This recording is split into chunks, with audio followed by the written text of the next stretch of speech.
Okay, so let's look at this one here. So let me even just rewrite it so you can see. So I've got x cubed, and then I've got the cube root of x squared minus 4 times dx.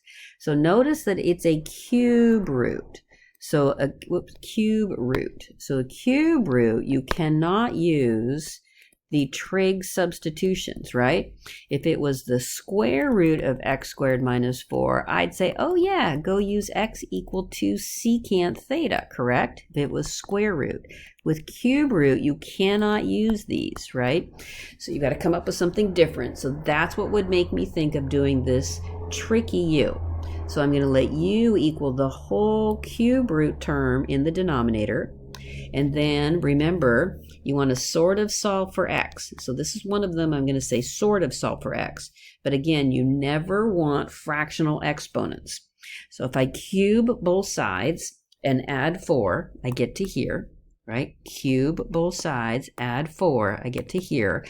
Do not make fractional exponents. Leave it like this. Now take the derivative.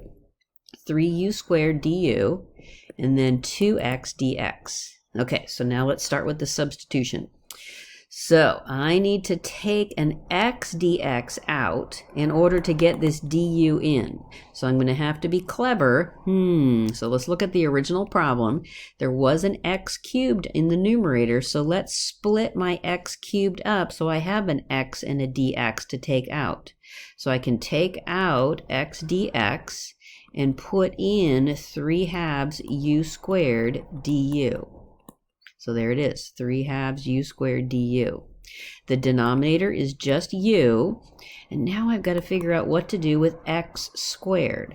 Here it is right here. X squared is u cubed plus 4. So I want you to make sure that you're taking the time to simplify. So I'm going to say, let's pull that 3/2 out on the outside. And then I have a u here, and everything's multiplied up here, so I can cancel with one of those u's. So I'll get a u cubed plus a 4 times a u du. Well, this is going to be easy, right? So I'd get u to the 4th plus 4u du, and I'm just going to say etc. because you know what to do. Just take the antiderivative, and then remember to put the x's back in.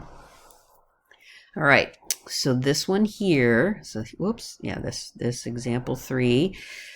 So let's see, what can we perhaps do? How about if I let u equal the denominator? So if I let u equal e to the x plus 2, then du is e to the x dx. So because of this, e to the x here by the dx, I need to take an e to the x dx out to get the du in. So that's why I'm thinking, oh yeah, e to the 2x is the same as saying e to the x times e to the x. So what I have is e to the x times e to the x dx over e to the x plus 2. This comes out and a du gets put in. The denominator is u, and then I'm going to replace my e to the x with u minus 2. So there it is. And so then take the time to split up around the subtraction. So I'll get u over u, which is 1, minus 2 over u. And I take the antiderivative of 1, and that's u, and then here take the antiderivative, I carry the negative 2, and I get ln of u, and then the last step, which I just didn't do, for no known reason, e to the x plus 2 minus 2 ln of e to the x plus 2 plus a c. All right, every problem's its own fun adventure. So this, if I let u equal the denominator, let's think about it for a second. If I let u equal this, my du would be 2e to the 2x. I do not have an e to the 2x in the numerator, and I have too many e to the x's. So this is not going to work. So this is different, and you've got to be clever and think, oh, right, I have an e to the x dx up here, so let's try letting u equal just e to the x. So what does that mean? I'm thinking, let me get rid of this.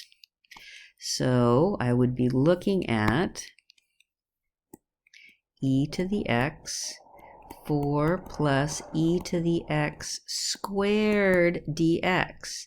And because you're very familiar with this arctangent integral, if I let u equal e to the x, the du is e to the x, and that's the numerator. And so then I get 1 over 4 plus u squared du, which is my arctangent. And then you put the e to the x's back in. So the final answer, plus c. All right. So here's a very different problem. So I'm telling you the trick, so I'm expecting you to know this. So notice I've got a square root and a cube root in different parts of the fraction, right? So this is the hint, and this is something you need to know. You need to let u equal x to the 1/6 power. Where does 1/6 come from? Well, x to the 1/2 and x to the 1/3, if I was to make common denominators between the two, that would be x to the 1/6. Okay, so what do I do with that? So I want to, again, do not use fractional exponents. Take the 6th power of both sides, so I get u to the 6th is x. Now take the derivative. 6u to the 5th du is dx. Okay, so dx gets replaced with 6u to the 5th. 6u to the 5th. Okay, so now I need to figure out how to get in root x. So you start with this substitution. If I cube both sides, this gives me u cubed. If I cube, so x to the 1/6 to the 3rd power, you multiply those, that gives me x to the 1/2. So that's the root x. So root x gets replaced with u cubed. If I want to get x to the 1/3, I take here and I'm going to square both sides. Because if I take x to the 1/6 and square it, I multiply those exponents, I get x to the 1/3. So there it is. So 1 plus u squared. So I'm going to pull the 6 on the outside, and I multiply this u to the 5th and u to the 3rd. I get u to the 8th. And here, oh goody, I see long division happening. So here we go. U to the 8th in the box, u squared plus 1. So I'll get u to the 6. So u to the 8th plus u to the 6. Subtract. So then I'll get a minus u to the 4th, minus u to the 6, minus u to the 4th, subtract, so it gives me a positive u to the 4th, plus u squared, u to the 4th plus u squared, subtract, minus u squared, so I'll get a minus 1, minus u squared minus 1, subtract, so I get a positive 1 remainder. So what this turns into is u to the 6 minus u to the 4th plus u squared minus 1 plus the remainder of 1 over 1 plus u squared du. So you know how to do the antiderivative of each of these. And you're looking ahead to that last one.